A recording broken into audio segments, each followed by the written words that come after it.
So what are the different kinds of products which Microsoft is offering in education sector in India? So Microsoft operates in all the segments which are K-12, higher education and vocational education in India, spanning right from teacher training and products for the school.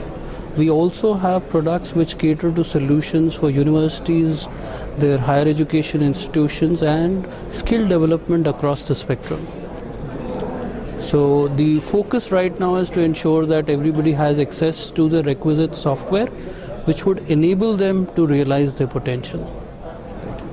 And how do you, if you compare the scenario in India as well as some of the developed countries, what are the different, in terms of, how do you differentiate the developed economy as well as the developing economy in terms of ICT?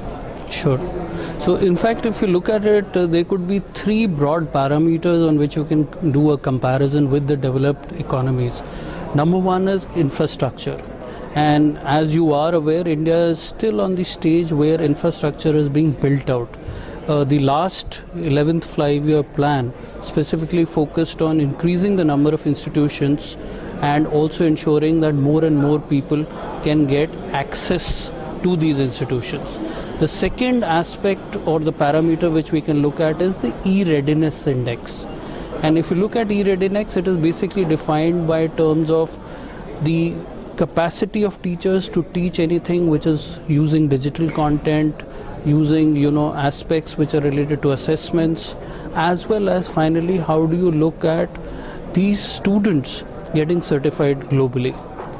There also India is still right now just on the cusp of moving ahead. I would say we are on the initial stages as of today.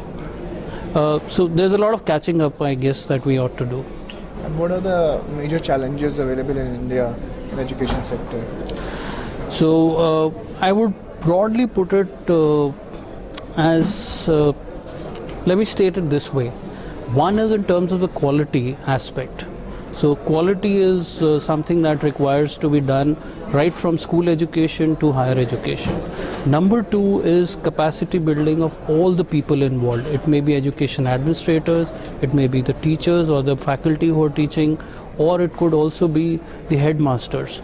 Everybody needs to be aware of how technology can assist them in improving the governance processes. And the third specifically is, I think we should think local, which is global plus local. So it's imperative for us to do that because right now the focus has been primarily to cater to the Indian community only. And India is a diverse nation with so many languages. So do you have a kind of product specifically to cater to which can basically the rural masses? Sure. In fact, if you go to a site called Bhasha, this is some initiative which has been done specifically by Microsoft, where you can translate all the Wikipedia pages into the requisite languages of India. So all the dialects which are there, specifically about 14 to 22 languages, we have that capability there. Plus the keyboard and the OS, you would be aware, are available in Indian languages. So Microsoft has always looked at localization and accessibility to make it important for every citizen of India to be included.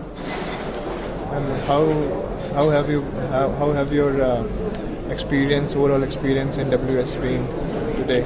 So I have been a regular participant of the World Education Summit since it got launched, and we work very closely with Ravi and his team to ensure that we have the right stakeholders present out here. You always have invigorating discussions and key outcomes. I think that's imperative because these outcomes are going to lead to policy changes within MHRD or the requisite ministries. Thank you so much, sir. Thank you. It's a pleasure having you here.